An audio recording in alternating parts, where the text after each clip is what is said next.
అదే RTV app వార్తల్ని క్షణాల్లో చదివే అవకాశం ఉంటుంది. ఒక న్యూస్ పేపర్, ఒక టెలివిజన్ ఛానల్ మీ చేతుల్లో ఎప్పుడూ ఉంటాయి.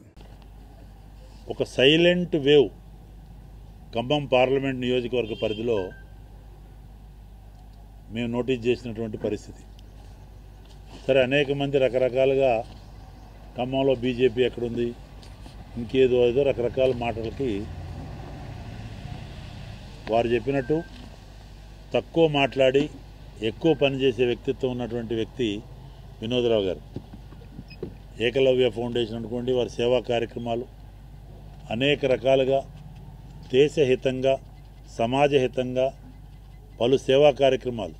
అంటే భారతీయ జనతా పార్టీకి ఒక ముఖ్యమైనటువంటి లక్షణం ఏంటంటే ఫస్ట్ కంట్రీ, దేశం ఫస్ట్ మాకు, నెక్స్ట్ పార్టీ, లాస్ట్ సెల్ఫ్.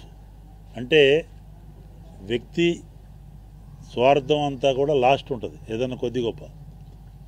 కానీ దేశం కొరకు పనిచేసే పార్టీ, ధర్మం కొరకు పనిచేసే పార్టీ, న్యాయం కొరకు పనిచేసే పార్టీ, అన్ని వర్గాల సంక్షేమం అభివృద్ధి కొరకు పనిచేసే పార్టీ, నరేంద్ర మోడీ గారు లాంటి అద్భుతమైనటువంటి వ్యక్తిత్వం, ఒక డైనమిక్ ప్రైమ్ మినిస్టర్ లీడర్గా ఉన్నటువంటి పార్టీ, ప్రపంచ నాయకుడిగా, లోక నాయకుడిగా, గ్లోబల్ లీడర్గా, భారత ప్రధానిగా, భారతమాత ముద్దుబిడ్డగా, విదేశాల్లో కూడా భారతదేశ కీర్తి ప్రతిష్టలను ఇనుమడింపజేసినటువంటి వ్యక్తిగా, ఒక బలమైన ఒక విజన్ ఉన్నటువంటి నాయకుడు, డైనమిక్ ప్రధానమంత్రి నరేంద్ర మోడీ గారి నాయకత్వంలో అమిత్ షా గారు లాంటి ఉద్దండులు, మా జేపీ నడ్డా గారు లాంటి సహృదయుల అధ్యక్షులు, అనేక మంది రాష్ట్ర నాయకత్వం, ఇంత 18 రాష్ట్రాల్లో అధికారంలో ఉండి 18 కోట్ల మంది మెంబర్షిప్ ఉండి ఒక ప్రపంచంలోనే అత్యధిక మెంబర్షిప్ ఉన్నటువంటి డెమోక్రటిక్ పార్టీగా భారతీయ జనతా పార్టీ ఉన్న నేపథ్యం.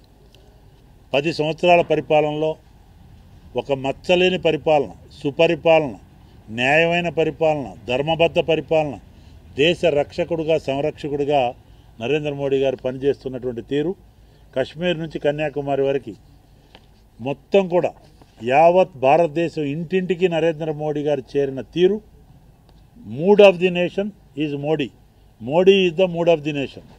ఈ పరిస్థితుల్లో ఉన్నటువంటి నేపథ్యంలో ఈరోజు ప్రజలు ఆల్రెడీ హృదయపూర్వకంగా ఆహ్వానిస్తూ అనేక రకాలుగా ఆశీర్వదిస్తూ అచ్చంగా భారతీయ జనతా పార్టీ 370 పైన సీట్లు గెలుచుకునే పరిస్థితి, ఎన్డీఏ అలయన్స్తో పాటు 400 పైచిలుకు స్థానాలను గెలుచుకొని మరొకసారి ఫిర్ ఏక్ బార్ నరేంద్ర మోడీజీ అని మూడోసారి ముచ్చటగా హ్యాట్రిక్ ప్రధానమంత్రిగా ప్రజల ఆశీర్వాదంతో కాబోతున్నటువంటి తరుణం. ఇది గ్రహించే విపక్షాలు, కాంగ్రెస్ పార్టీతో పాటు ఇతర పక్షాలందరూ కూడా ఇండీ ఎలియన్స్ పేరుతో ఏదో ఐక్య కూటమని చెప్పి చెల్లా చెదురై జైలు పక్షులుగా మారినటువంటి పరిస్థితిలో ఇష్టం వచ్చినట్టు మాట్లాడే, ఇక అసలు ఉచిత నీచాలు కూడా మర్చిపోయి బురద జల్లే కార్యక్రమాలు చేస్తున్నటువంటి తరుణం. దాన్ని పూర్తిగా ఖండిస్తూ, ఎందుకంటే వాళ్ళ ఓటమి నిశ్చయం అయిపోయింది, మా గెలుపు నిశ్చయం అయిపోయింది. కాబట్టే ఈర్ష్యతో, అసూయతో ఈ బురద జల్లే కార్యక్రమం కాంగ్రెస్ పార్టీ, ఇతర పార్టీలన్నీ కూడా చేస్తూ, మరి ఈరోజు ఉన్నటువంటి పాపులారిటీ, నరేంద్ర మోడీ గారికి వస్తున్నటువంటి జన ఆదరణ, అనేక జటిల సమస్యలను పరిష్కరించుకొని దరిదాపు 175 సంక్షేమ అభివృద్ధి కార్యక్రమాలని ప్రజల్లోకి తీసుకెళ్ళి పేదవాళ్ళకి పేదరిక నిర్మూలన కార్యక్రమాలతో 12 కోట్ల మంది పేదవాళ్ళని బిలో పావర్టీ లైన్ నుంచి పైకి తీసుకొచ్చి అనేక మంది రైతులకు కూడా మేలు చేస్తూ, మహిళలకి సశక్తీకరణ చేస్తూ, యువకులకి ఆశాజనకంగా స్టార్టప్లతో పాటు అనేక కార్యక్రమాలు చేస్తూ, ఈ రకంగా మరి రైతులు, యువకులు, మహిళలు అన్ని రకాల అన్ని వర్గాలను కూడా పేదవాళ్ళని సంక్షేమం కొరకు పనిచేస్తున్న ఏకైక పార్టీ, ఏకైక నాయకత్వం నరేంద్ర మోడీ గారి నాయకత్వం. కాబట్టే ఇంత పెద్ద ఎత్తున మరి తమిళనాడు లాంటి రాష్ట్రంలో కూడా తండోపతండాలుగా వేలాది మంది, లక్షలాది మంది నరేంద్ర మోడీ గారికి ఇవాళ స్వాగతం చెబుతున్నారంటే, ఒకప్పుడు 5-6 సంవత్సరాల క్రితం గో బ్యాక్ మోడీ అన్నటువంటి తమిళనాడు ప్రజలు వాంగా మోడీ అని, అంటే రండి మోడీ గారు రండి, మీరు మమ్మల్ని మరి ఒక స్నేహితుడిగా ఆహ్వానిస్తున్నామని పరిస్థితికి ఇవాళ తమిళనాడు పరిస్థితి. అక్కడ ఒక మరి అలాంటి కర్మభూమిలో ఉన్నదంటే దేశానికి ఒక సూచిక కేరళ కానీ కర్ణాటక కానీ ఆంధ్రప్రదేశ్ ఇటు తెలంగాణ అన్ని రాష్ట్రాల్లో సౌత్ లేదు, నార్త్ లేదు, ఈస్ట్ లేదు, వెస్ట్ లేదు, మొత్తం భారతదేశం ఒకే ఒక మాట నరేంద్ర మోడీ గారి బాట. కాబట్టే ఈరోజు ఏం చేయాలో అర్థం కాక ఆ భాష ఉపయోగించే క్రమంలో కూడా విచ్చలవిడిగా కర్ణాటకలో ఒక కాంగ్రెస్ నాయకుడు ఇష్టం వచ్చినట్టు బూత్ ప్రసంగం చేయటం, ఇక చివరికి వాళ్ళు ఫ్రస్ట్రేషన్లో కాంగ్రెస్ అధ్యక్షుడు మల్లికార్జున ఖర్గే కూడా రాజ్యసభ వేదికగా పరమాత్ముడు పలికిచ్చినట్టు ఏ బార్ 400 పార్ హో జాయే కానీ అపోజిషన్ సంబంధించిన కాంగ్రెస్ అధ్యక్షుడే 400 సీటు పైన వస్తాయని చెప్తున్నాడు.